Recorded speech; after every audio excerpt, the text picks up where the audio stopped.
Okay, so by the way, I have put up the third assignment, which is due in 2 weeks. So maybe less than 2 weeks, 10 days. So you better get started. It's on risk assessment. Okay, so so one of the thing that as a if you're in an organization where you are in charge of cybersecurity, one of the biggest problem that you face is awareness, right? People are not very aware of various threats. They are not aware of the risks associated with the actions they do. But bigger than that awareness is another issue, that is whenever there is a cyber crisis, and we'll define what crisis means.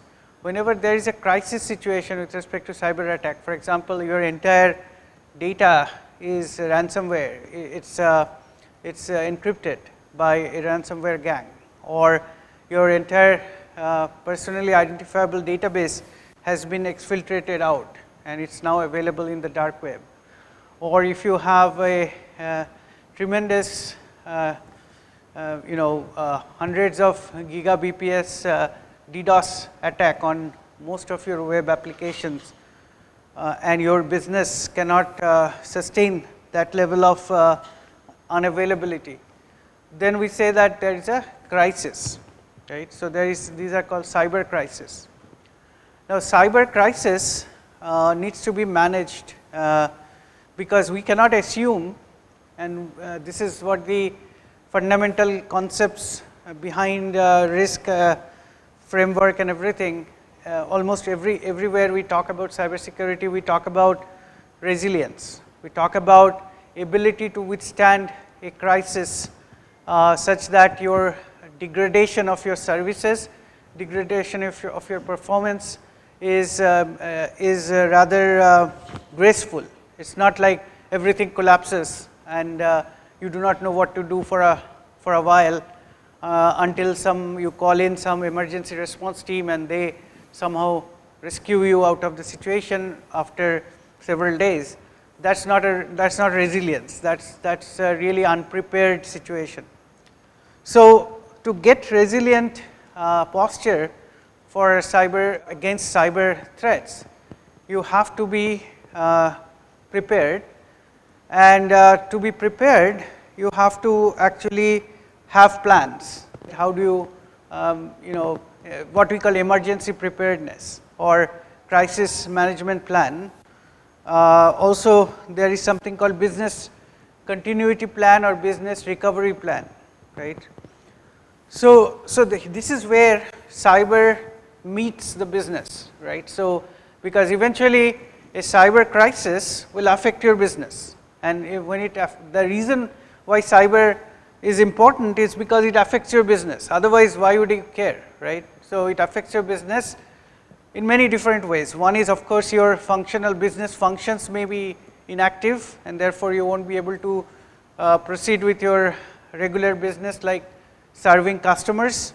But also, if you lose data of customers, then there are regulatory fines, there are reputational damage, which means that you will start losing customers.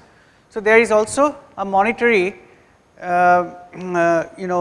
penalty associated with data loss, even if your business actions or processes do not stop, right? So business processes halting would give you a very direct monetary penalty.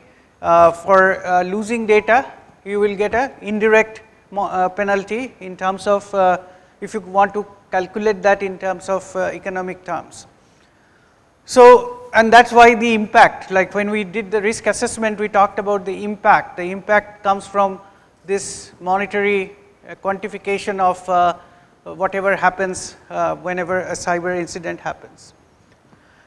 So what we normally do is actually we ask every organization to have regular exercises for cyber crisis management, because unless you do drills, You cannot be prepared. So how many of you have ever been to a fire drill, right? So whenever there is a fire drill, and I don't see that in IIT, actually I have never seen a fire drill in IIT, but in the US it used to happen like every quarter, right? Every quarter, one day there will be fire alarms in the building.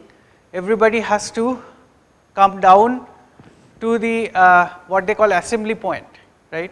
So I have seen in India, I have seen many buildings, not here but outside, where I have seen clear sign of assembly points, right? But I am not sure if they actually use it. I mean, the assembly points have been designed to actually carry out the fire drill where everybody has to assemble. And then every floor of the building in a multi-story case has a fire marshal. He is just a regular employee who has been designated the fire marshal. His job is to actually count that everybody who came in the morning are available at the assembly point, because in the real fire we have to know if somebody is stuck. Let's say somebody was in the bathroom and he did not get a chance to get out in time, and now the fire is encircling him and he is not able to come down, right? So we have to tell the fire department that there is somebody stuck in 7th floor, probably in the bathroom or something, right? So in order to do that, we have to know the exact count. So this is how the fire drills happen, and then once everybody has been accounted for, everybody goes back, and this happens in the next quarter. Now why do we do this? Because in case of real fire, I have never seen a real fire, but I have seen this. I have seen cases where real earthquake happened, and earthquake time, the same fire drill came into existence. The fire alarm goes off, and then we had to assemble at the assembly point, and fire marshals come and count us for this thing. Now unless we did this on a regular basis, when real earthquake happened, we wouldn't have known what to do, right? But it was a very common thing for us to actually go to the assembly point, right? Nobody would miss being in the assembly point because that would create a panic. And this is why in a good well administered building, every time you go in and out, you have to give your fingerprint or use your card so that everybody knows who is inside the building at any point in time, right? Otherwise, in case of a fire, I wouldn't know if the person who came in the morning has gone out for lunch. I am just looking for him, right? So that kind of preparedness is required. So you understand from the fire drill, which is much easier than a cyber crisis drill, once you do this every quarter, you will get a hang of it, and you will not make a mistake in case of a real fire. So this is what has been emulated in the cyber crisis drills, and this is required. European agencies or regulators, many US regulators, they require that this be done on a regular basis for cyber crisis also, like fire drills. So what you are saying here is readiness is key to cybersecurity. By the way, this I created these slides from this French National Cybersecurity Agency's document on cyber crisis management. This differs, different jurisdictions define it differently, but just one example is sufficient to give you an idea of what you should propose in case you go and work for organizational cybersecurity somewhere. You should be able to tell them that this is something they should do if they are not doing it already. So what we are saying here is that we cannot always block the attack, right? So attacks are going to happen, right? So we have to be ready, and sometimes the attack could be rather virulent, right? So it could be like you might have seen that Microsoft is now fighting the Russian hackers inside its system, and they haven't been able to evict it, right? We talked about eviction, but they haven't been able to evict it, and they have admitted that source codes have been stolen, right? Source code getting stolen from Microsoft is rather concerning for all of us. Why?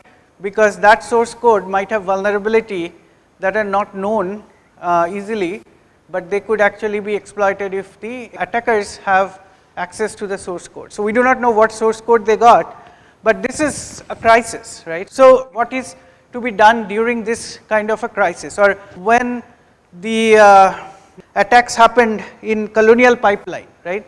In Colonial Pipeline, it's an oil and gas pipeline that brings oil and gas all the way from Texas to eastern seaboard, entire eastern seaboard of the US, and they had a ransomware attack on their IT system, not on their OT system. The OT system is responsible for pumping the gas and transferring it across thousands of miles and all that, but because the billing was in the IT system and billing was dependent on the OT system, because how much gas is being transferred, etc., it has to be into that IT system. So since when the IT system got ransomware, they actually shut down the entire pipeline, the OT, IT, because they didn't know how to quickly check whether the OT has been affected, and probably because if the billing is not working, maybe they will lose money if they continue to supply oil and gas.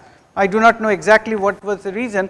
So it was a crisis that was not responded to very well, and in fact it affected the entire eastern seaboard oil and gas supply for 3-4 days, right? So this is something that was not exercised for.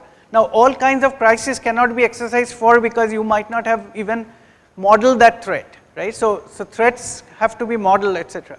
Like for example, sometimes you will hear that hundreds of BPS attacks using reflected DDoS, right? So you actually make a lot of requests with spoof IP address. So my IP address has been spoofed as the source IP address for a lot of requests, let's say to a large scale data supplier, and then suddenly I will get huge number of responses from those sources. So that can lead to a huge storm of data coming towards me, and then I won't be able to serve my regular customers because I am overwhelmed trying to figure out what is going on.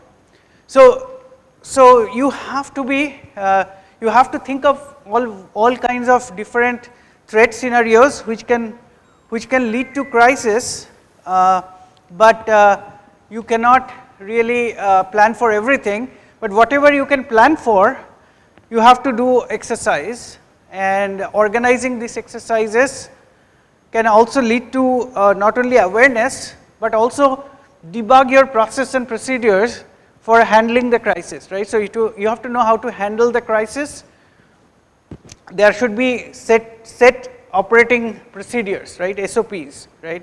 So those SOPs, etc., and also any kind of technical responses like backup recovery, or any kind of technical responses for quickly reconfiguring your firewall, reconfiguring your network segmentation, etc. We can debug those things. And also coordination, right? So coordination between different teams inside the organization can also be tested under such circumstances. Now, the question is, what qualifies as cyber crisis, right? So I gave you some example like what happened in Colonial Pipeline, or what is happening in Microsoft in last few days, and so on. But so what is cyber crisis? Can be many. I don't know how many of you have heard of this book by Nassim Taleb called The Black Swan. Have you heard of Black Swan? Do you know what a Black Swan event is? So a Black Swan. So Nassim Taleb made a lot of money in 1987 stock market crash in the Wall Street. Because he bet against what others were betting, and what he bet for actually happened, which was most unlikely event. but it didn't have zero probability. So he talks about this in this book about events that have a non-zero probability but a very low probability. They're very, very rare, but they do happen sometimes, right? Now, if you assume that that the rare events are not going to happen, normally that's how we operate, right? So we operate with the idea that events that happen in real life are the ones that are most likely, right? But sometimes the black swan events happen, right? And then if you are usually not ready for it, or you are not prepared for it. So his entire book is about why you should actually rethink the way we think. Like we normally think in terms of Gaussian distribution of events, right? So we assume that we have Gaussian curve where the probability of events.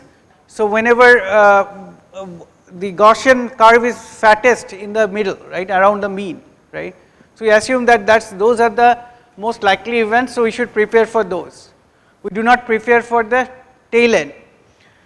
So he talks about these power laws. Power laws are actually different distribution which are called fat tail distribution, where there is unlikely events that are on the tail of the curve, but those events do happen because they have non-zero probability, right?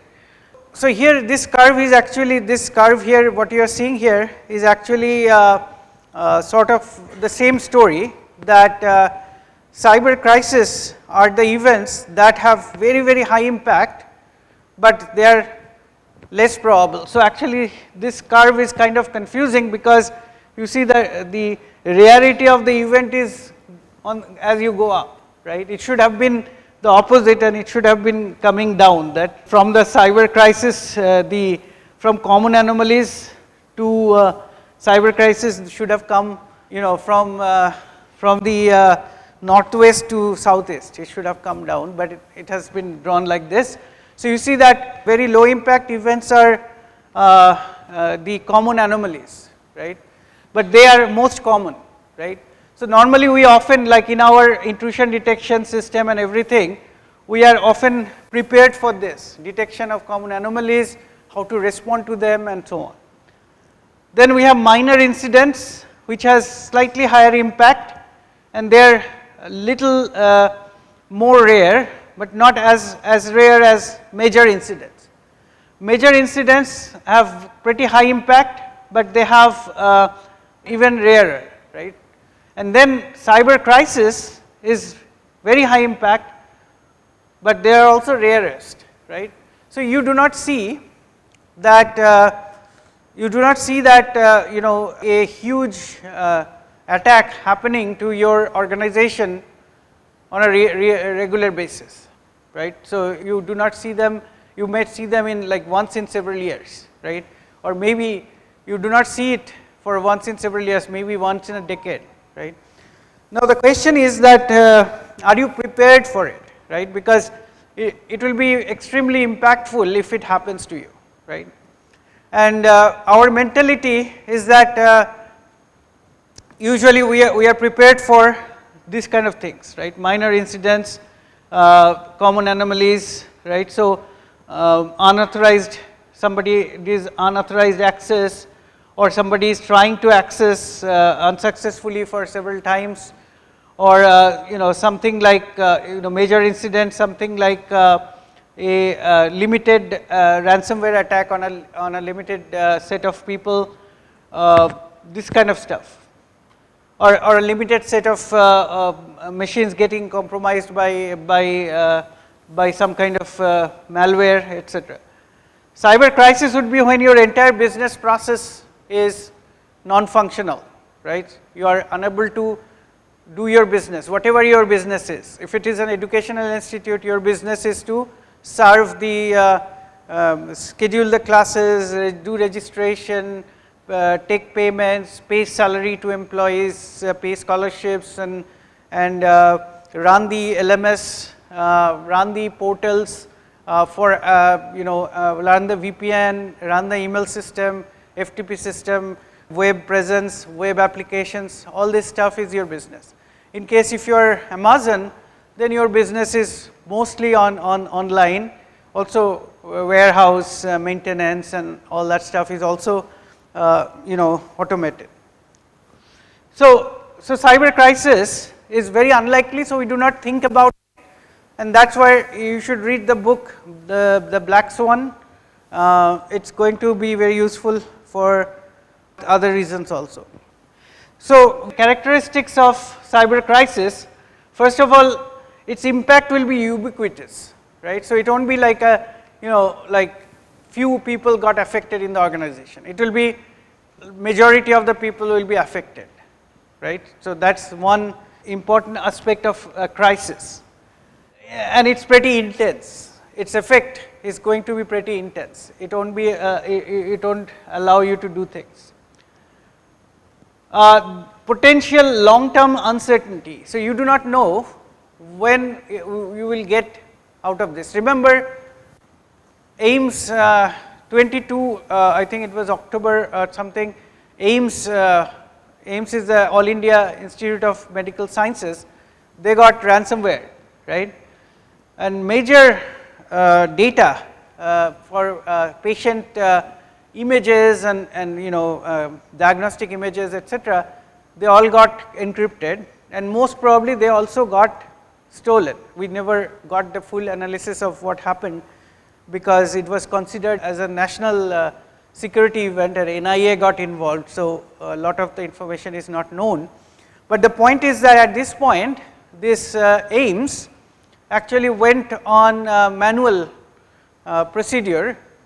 Now for a large hospital like AIMS, going into manual procedure would lead to many days of uncertainty, because obviously it will inconvenience the patients, inconvenience the doctors, and it will obviously slow down the process of treating patients, and a lot of probably patients had to be turned away and all that stuff, right. So that's it took many days to actually come back to normalcy.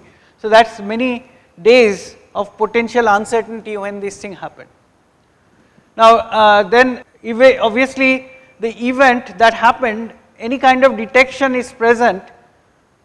Usually the cyber attack that precipitated the crisis would detect, will evade the detection. It will not, obviously, otherwise it would have been caught, right, and possibly persistent. So sometimes when you start rebuilding some of the machines, it gets reinfected because of persistence, right. So persistence could actually hamper the recovery process. The technical nature of the subject. So normally it will be technically very sophisticated, like you have to get rid of the persistence. Getting rid of persistence on a large scale is quite difficult, right. One machine you can clean up, but if you have thousands of machines that all have that malware sitting as a part of a startup program, which you reboot the machine and it gets startup, and it may be in the boot sector, so even if you reinstall everything, it might still be there and all that stuff. So it requires quite a bit of technical expertise, right. So that's what the CERT, the Computer Emergency Response Team, is supposed to provide the technical expertise, because not all companies have the right technical expertise. But many companies who can afford, they will then bring in consultants at this point to actually help them out. Potential of global spread, right. So this could actually spread to other units, other facilities, regional offices and all that stuff, plus its impact may have a global spread, right. So it might actually, like the Colonial Pipeline had a entire eastern seaboard was affected, both economically and inconvenience wise. Elasticity of crisis times. So the crisis times will be elastic, that is, it may actually keep increasing, right. So crisis time, you cannot really say that it's over, because they can use the same methods again and again. It's very difficult to rebuild, create the defense at the end of this crisis, you will be analyzing what happened, why the attackers were successful in making such a big attack. But at this point, it may not be easy to actually mount the defenses immediately, right. So the attacker might actually come back and redo this thing. And it may take months to exit the crisis, fully exit the crisis, like in Ames case and Colonial Pipeline case and so on. And the complexity of the source of the attack will be pretty complex, usually resourceful attackers, APT attackers and so on and so forth. So you get the idea about what kind of cyber incident would be considered as a cyber crisis. So major thing is intensity, ubiquity, long-term uncertainty and elasticity of crisis times, potential for global spread, persistence. These are some of the major aspects of cyber crisis. So now how do you handle the cyber crisis, right? So that's the point, that's what you are going to practice, right? Handling cyber crisis. Usually incident response has to be also well planned, well documented, so that there would be what we call playbooks. The playbooks will say if this happens, this is how you have to handle it, right? But those playbooks can be played by the SOC analysts, the Security Operations Center analyst, and in the playbook it might say that, okay, inform the owner of this particular application, inform the top management in this case and all that stuff. The playbook should have a very detailed path to recovery from a crisis, from an incident. But in case of a crisis, actually the effect can be not only technical but also judicial, regulatory, legal, professional, organizational, HR related, financial, reputational, etc. And obviously media pressure can be a big problem.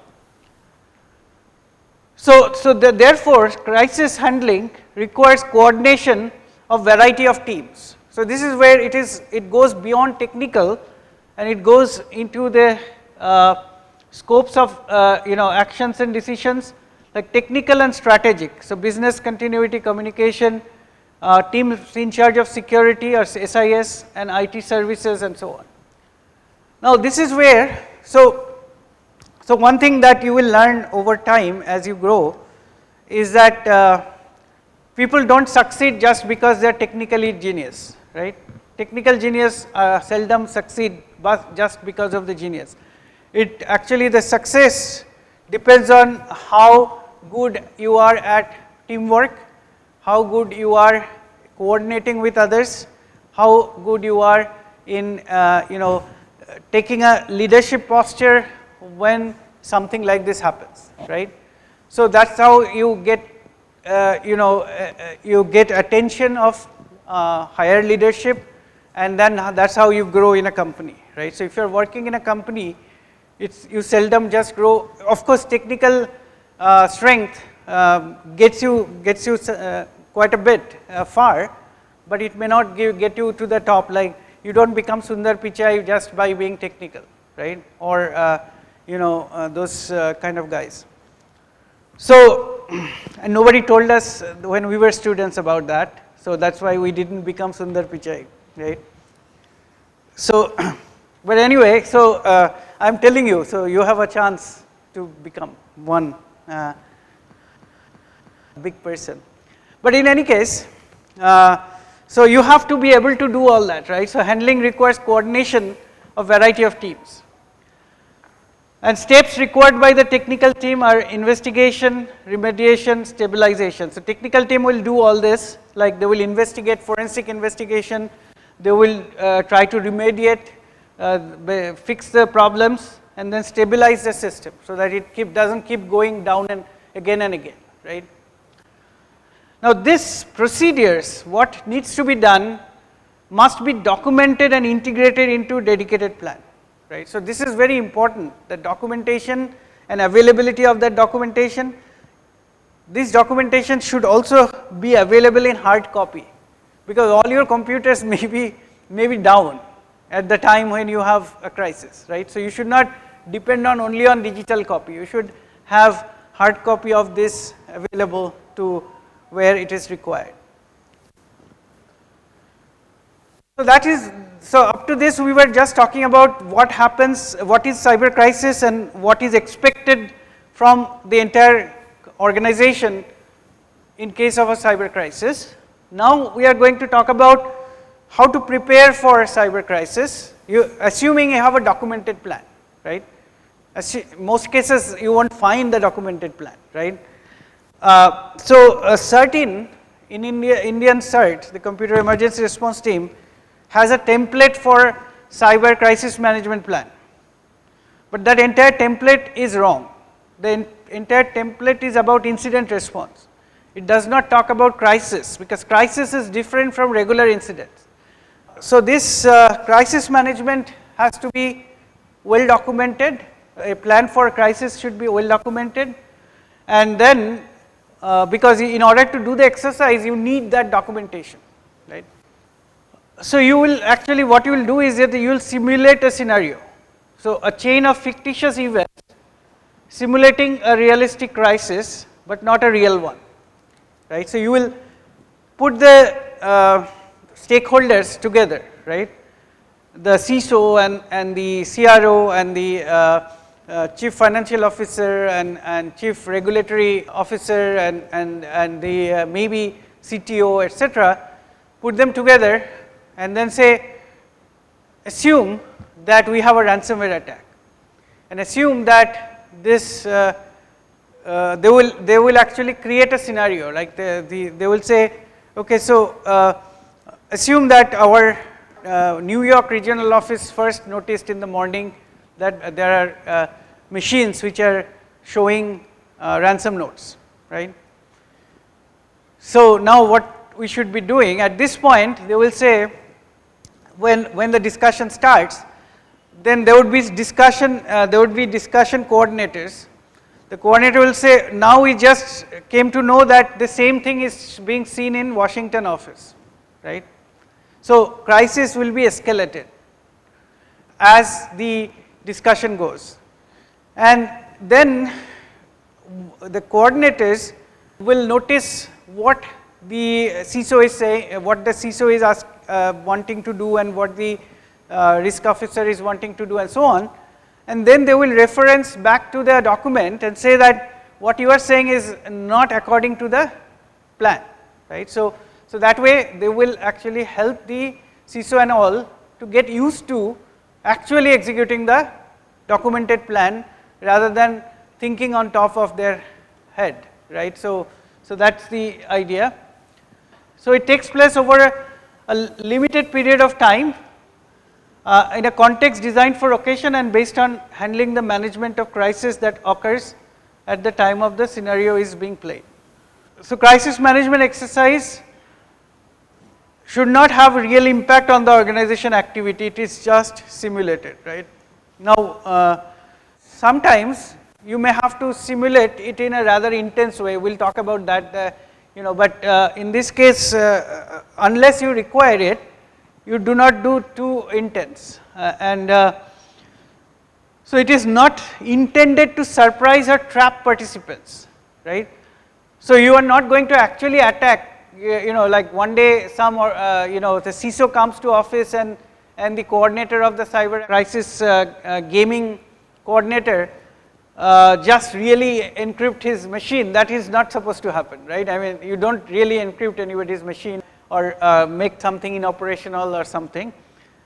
So you want them to think, that what happens when such a scenario occurs.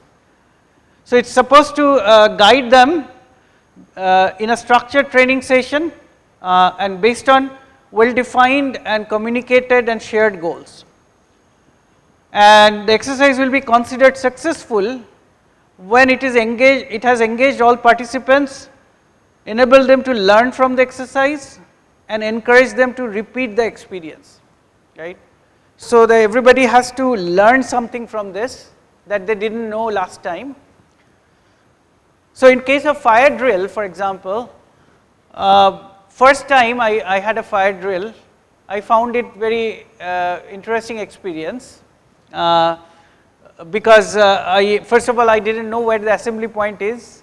I didn't know that there is something called a fire marshal. I didn't know that you know, we are supposed to be counted and like ships and all that. But after that, it becomes kind of learning becomes rather you know, less, right, or almost none, right. You learn more about other people during the fire drill, the way they express themselves, you know, than about the fire drill, the behavior we are supposed to do it during fire, etc. But in this case, it will take some time, like many drills, before you actually get you know, to a point where your learning becomes diminishing, right. But also in this case, you can simulate different crisis scenarios at every time. So that gives you a better opportunity to learn more scenarios. So the utility of the crisis exercise is to raise awareness about cyber issues among staff and train those who have a role to play, right. Not every staff has to do something about during a crisis, but there are important employees who have to do something, so they have to learn what role they are supposed to play. Test and improve the efficiency of the procedures implemented under this scheme. So this is where you debug the documentation that you have already created for crisis management and report on the efforts made in terms of cyber resilience and therefore meet any legal requirements and societal expectations. So regulators may say that you have to exercise cyber crisis management plan every quarter or every 6 months, right.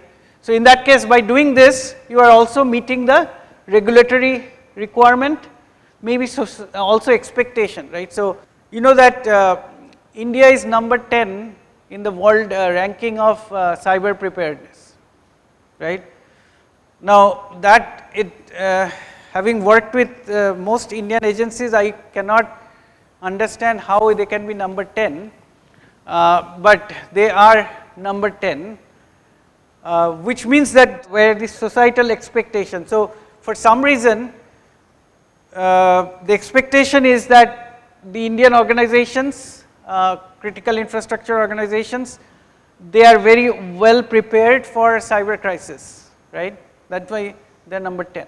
Right. But reality, I don't know, but on paper we are number 10. So now how do you structure the exercise? So, so structuring refers to the stage where the specifications are drawn up. So this is not something you just like decide tomorrow that let's do a cyber drill and do it, right. It's not like that. You have to have plans.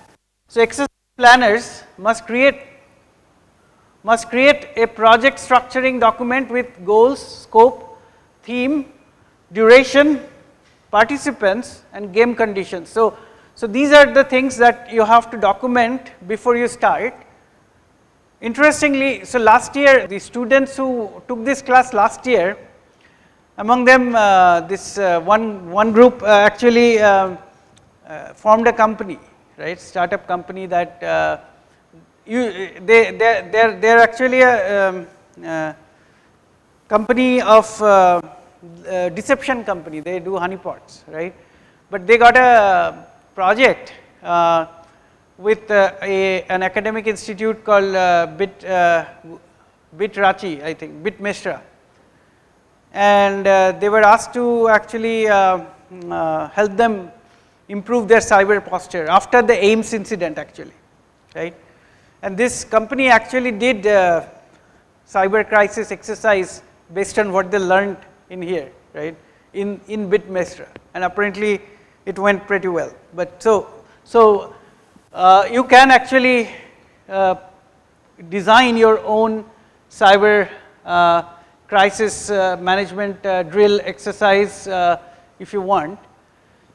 And the exercise project, so exercise has to be actually created as a project, right. So director of exercise and several planners, and the planners should have obviously security team members. business continuity team members. So usually large companies will have a business continuity team, and then communications team member. Now this is not network communication, this is communication in the sense of communicating incidents, public relations, right? How do you handle press when you are under attack, right? So when AIMS was under attack, the organizations, the AIMS did not do much by way of communicating to the press. They did communicate to the regulators and the agencies like CERT-In. They communicated to NCIPC. They also communicated to I4C, who communicated to us. So our engineers also went there and started looking into it. But then NIA came in because it was a national security incident, and then obviously we were no longer doing anything. But the point is that if you're a large company, you probably want to also have a press release, etc., about what is going on, because your stock holders, your shareholders, and others, customers, etc., may be concerned about, they want to know what is going on there. So here is an example exercise called Ransom 20, and the goal of this exercise is to raise awareness about cyber issues among participants, educating and training staff, and testing the crisis management scheme to update it or improve it, right? So that is what, let's say, you want to do. So goals are ensuring that all people needed to manage the crisis have been called upon. So anybody who is supposed to be involved in crisis management, including CISO, Chief Risk Officer, maybe the CTO, may be also Chief Operating Officer, maybe other business continuity plan, head of the business continuity department, etc. They have to be involved. So testing the crisis communication strategy for cyber issues. So communication has many facets. One, of course, is communicating to the outside world, to the press, etc. Communicating to the regulators. So CERT-In, for example, in India, the rule is that any attack you have to inform the CERT-In by within 6 hours, right? That's a rule. So you have to have a team that does that. They collect enough information for CERT-In and send it to CERT-In within 6 hours. Also you may have to also inform the stakeholders who are like your shareholders or your customers, etc., those who got affected. And then bringing about coordination between organization's main site and one of its secondary sites, like sharing information, transmission of instruction, etc. So, and ideally you would also involve, if your company has many sites, ideally an exercise should involve multiple sites, the main site and the other sites, and training players to manage a crisis that is deteriorating or testing deterioration procedures. So escalation of the crisis has to be also tested. It should not be just, just a crisis happened. It should gradually, the game should be done in such a way so that it is gradually getting worse. So during the exercise, participants will experience a crisis and its effects, and therefore be better equipped to measure the challenge posed by the cyber attack and how to deal with this kind of situation, right? So in case of Ransom 20, for example, so the coordinators, the game coordinators will tell the participants that we have this situation where we have a set of machines in the morning, workers came and they found that there is ransom note and they are unable to log in, right? Now, at this point the game starts, but coordinators, so what to do, right? So the discussion points could be that first of all, like get the technical team to actually look into the situation and see what ransomware it is, whether there are known decryptors for this, right? In case there is no known decryptor, is there a ransom note, right? And with the question, then the finance and maybe CEOs will discuss like what should they do? Should they pay the ransom, or should they actually do they have backups to rebuild the system so that they do not have to pay the ransom? Then the question is, what are the different data that might have been stolen along with the encryption? Is this data important? And if it is, then should we involve our brand? The company that looks at your brand reputation in the dark web, should we engage them to see whether our data is already being sold in the dark web and so on? While this kind of discussions is going on, then the coordinators will come and say, okay, so now we have bigger crisis. We have our other site also has that many computers have been also having seen the same thing, right? Which means that not only it has started, but it has also crossed the boundaries of these network segments that separates the two sites, which means that the crisis is even worse, right? So you have to actually create that dramatic effect. Now the question is that depending on who is your target for this particular exercise, you can do separate exercise for top level management, separate exercise for regular users, regular employees and so on. So depending on who is your audience, like is it the executive committee, the management committee, the board, the decision making or strategic units, or subsidiaries, partners, business like vendors, etc., stakeholders, etc. So depending on the audience, you will also have to make the story and because not everybody can take part, like for example, a vendor or partner may not really take part in decision making, right? So in that case, the game should be slightly different. And the problem has to be specific, right? Spread of a malicious software, exfiltration of data, phishing campaign, etc. So you may have to do various kind of different games.